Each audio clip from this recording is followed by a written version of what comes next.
पिछले एपिसोड में आपने देखा कि कनिष्क को जब नीलम की सच्चाई पता लगती है तो वो उसे घर से निकाल देता है, लेकिन एक नेक पुजारी उसे अपने घर ले जाता है और वहीं पर नीलम की बेटी पैदा होती है।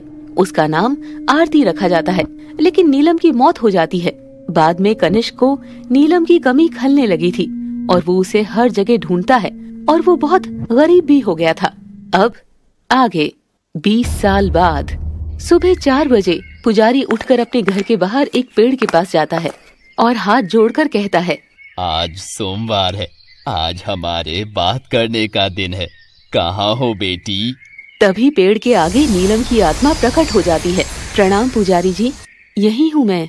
नीलम, हर सोमवार को तुम मुझसे बात करने आती हो, लेकिन कभी कभी मुझे ऐसे लगता है कि तुम्हें अपनी बेटी आरती से भी बात करनी चाहिए। ये कभी संभव नहीं हो सकता। मैं इसके अलावा किसी और दिन और वक्त पर नहीं आ सकती। अगर मैंने कभी ऐसा किया तो मैं दोबारा कभी नहीं आ पाऊंगी। वैसे बेटा, तुम इस दुनिया से जाकर भी हमेशा उसके साथ हो, चिंता मत करो, वो खुश है। पंडित जी, सिर्फ आपकी वजह से मेरी बेटी आज इतनी अच्छी जिंदगी जी रही है। आप ना होते तो वो लावारिस हो जाती। नहीं नहीं बेटा, ईश्वर किसी न किसी को तो भेज ही देते हैं। हाँ पुजारी जी। तभी पुजारी के घर का दरवाजा खुलने की आवाज आती है और वहाँ से आरती बाहर आती है, लेकिन आरती अपनी माँ नीलम की आत्मा को नहीं देख सकती थी। बाबा, आप यहाँ क्या कर रहे हैं? कुछ नहीं बेटा, मैं तो पेड़ को धन्यवाद दे रहा हूँ कि ये हमें छाया देता है, फल देता है। अच्छा, मैंने आपको कई बार इस पेड़ के सामने बातें करते हुए देखा है। हाँ बेटा, पेड़ हमारे मित्र होते हैं। वही नीलम मंद मंद मुस्कुरा रही थी और अपनी बेटी को देखकर बहुत खुश हो रही थी।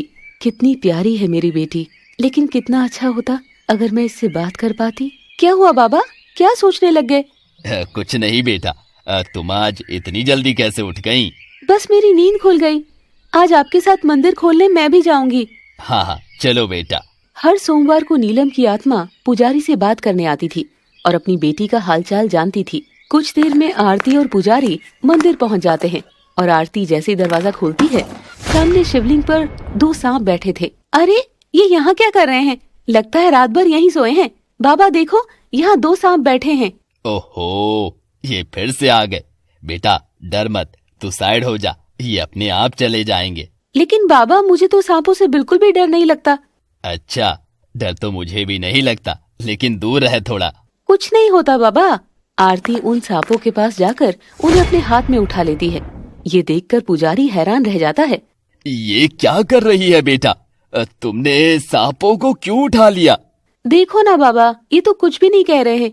छोड़ दे, जाने दे, कहीं डस ना ले तुझे। बाबा, अंदर से मुझे ऐसा एहसास होता है कि ये मुझे कभी कुछ नहीं कहेंगे। तभी आरती उन सांपों को हाथ में उठाकर बाहर छोड़ आती है। आखिर क्या कारण था कि आरती को सांपों से जरा भी डर नहीं लगता था और वो उन्हें हाथों में भी उठा लेती थी।